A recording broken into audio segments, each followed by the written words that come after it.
anticipate any changes, players, coach, anything? Yeah.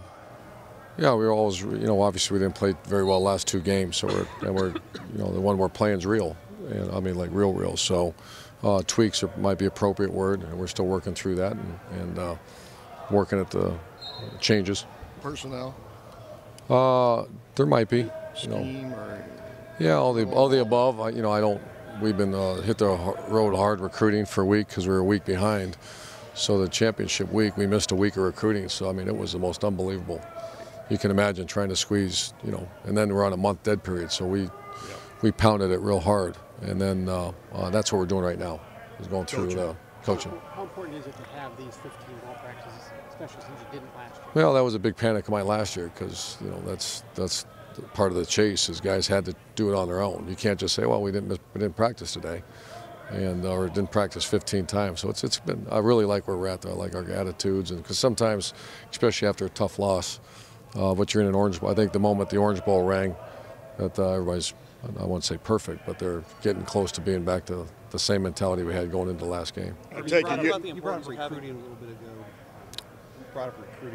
I'm not saying you guys would offer a 15-year-old high school freshman, but if you did, what would be some of the things that the thought process that you go through in offering a kid right now?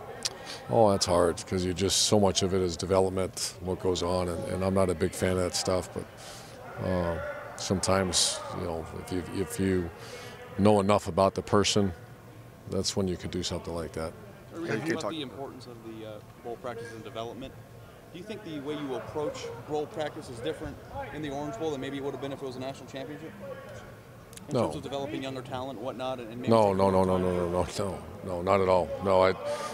No, not like that was. I got a question like last year. Do you prepare differently, knowing that you might not have a bowl game at the end of the season? No, we prepare to win each game we play. But like it's an only game. Yeah, the first half though, do you do a lot of focusing on developing? And, it's like almost a camp setting almost. I'm not sure. We always spend time trying to develop players in bowl week, but it's no different playing for the national title or Orange Bowl championship. I take it you haven't had time to discuss anything with Miller or Shazier about their futures? No, I try to wait till after the season. After the game. How many guys filed paperwork? I'm not sure. Mickey, our strength coach, handles all that. What would your advice to Braxton be? What would your advice as a coach to Braxton be on whether? That's between me and Braxton. Do you anticipate any staff changes, coaching staff changes? Whenever you have a season, last 2 seasons like we had, they're hot guys, and a lot of people. I've gotten a lot of phone calls about our guys, head coaching opportunities. What happens is nothing's happened yet. So. In the next 3 weeks, you're the hottest guy out there. If Texas called you. And I'm not trying to start something, but somebody between now and that game, your name will be mentioned, I'm sure. What's your take on that? There's no take. Meaning you're here for? I'm here. I'm coach of Ohio State. Urban, last week Braxton made some comment in the Tribune article about he took too many hits this year. Did you run him more than you wanted, or has he expressed anything about like that to you? Oh, I think near the end we did a little bit. We went early in the season. I mean, there was a bunch of games we had like 1 or 2 quarterback runs, and that's kind of where we want to be. And we got to throw the ball better too. So, can you address the success you've had here in the last few days, just to pick up the momentum or it's got to make you feel good. I know you can't talk specific recruiting. Yeah. I mean. Yeah. What does that do to your? Makes the food taste better. It makes the days. It's momentum in games, momentum of recruiting, especially. I mean, it's awesome. Makes everyone feel great. Can a guy like Bonne Bell get involved? I know he didn't play much defensively, but do you have time during bowl practice to get him? Yeah, he'll play more in this game. We have to get in, and he's doing a really good job. And is that because of performance by others, or just because you got to bring guys along because the secondary is going to lose? All the above, and he's earned it. He's earned it on special teams, and he's a guy that we're real excited about his future. You got to be friends with Mack Brown. Really good friends. What's your take on how that all went down finally down there with him, Urban? I mean, just what's your, opinion of the way the thing happened? I really don't have one. I'm more. We don't talk much about jobs, and we talk. I'm very close with his wife Sally, and they're great friends with Shelley, and so it's more about our children and wives and that. So we don't talk much, and I haven't. you know, I really love the guy. He's a great friend of mine, and we'll talk in the offseason a little bit. Yeah, that's a guy who was ultra successful, had a couple of bad years. Does it give you pause, you know, in your own everything gives me pause. Yeah. I care about Mack. I don't look at Mack as a football coach. I look at him as a friend. The passing game the last month didn't do that much. A lot of it was the weather, a lot of it was the running game doing so well. How much of it was Braxton not playing to the level that you hope he plays?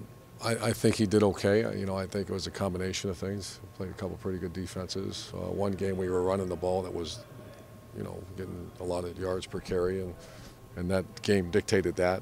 And the one on the north against our rivals. We did have a one-weather game, and then the other one was pretty good pass defense. And we just got to play better. And Braxton's got to play better, but the guys around him do too. We just have to get better. It's not Braxton. You've talked a lot about the offensive line this season, and there's going to be guys that ultimately come back, and obviously seniors who leave. But when you look at that group as a whole and what they've meant to this offense this year. Offensive line? Yeah, the offensive line. How big is it going to be to replace them this year? Well, the good thing is there's some good. Taylor Decker, Pat Elflein are ready to go right now. They can play right now. And then there's some other ones who are real anxious to get in there and go. And I like the development and the culture of that room. And so that's a tendency. One of the greatest things, and usually when you see fast development of players, is because the culture of the room, they see, all you do is push play and watch Jack Muir at practice and Marcus Hall and Norwell. So I think the development will be happening rather quickly there. Yeah, but that line, though, those guys you're losing, what stands out about them just from a physical playing football aspect? I know they're great friends and whatever. They just love to, they're a little bit like the Pounceys or the Marquise and Mike Pouncey. When we had them, it's their energy givers. They walk through that door and it changes practice. And I saw that with our offense line this year. That offense line made Taylor Decker a very good player because he was not. And that culture, and I'm not going to take it away from Taylor Decker because he worked real hard, but it's because he really had no choice. It's because of the pressure in that room. You know football as well as anybody. Should this line be revered among some of the better ones in this? I think so. That's a good question. I mean, you look at the statistics, you look at what they've done, you look who they are. I'm hoping they all have pro careers. I'd take them. And but I'll certainly always talk about that offense line like that. How are you doing? Are you over the Michigan State loss? I mean, am I over it? Yeah. Have you turned that page? Yeah. Urban, could you talk a little bit about Clemson? Sure. I know their coaching staff very well. A lot of respect for them. I know Dabble real well. I think arguably one of the best offenses. I'm going to say some obvious stuff. Yeah. Great offense.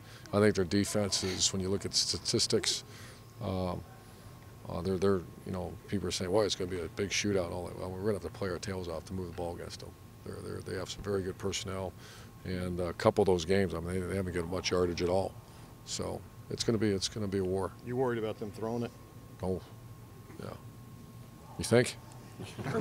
Is there something y'all literally are focused on fixing in the pass defense aspect of things? That's too many than one thing. It's not man coverage, it's not zone coverage, it's all the above. And then the pass rush, the time to call the blitzes, the make sure the blitzes match the coverage. It's just, we got to play better. Thanks, guys. Thanks, Coach Meyer. Thanks, Marcus.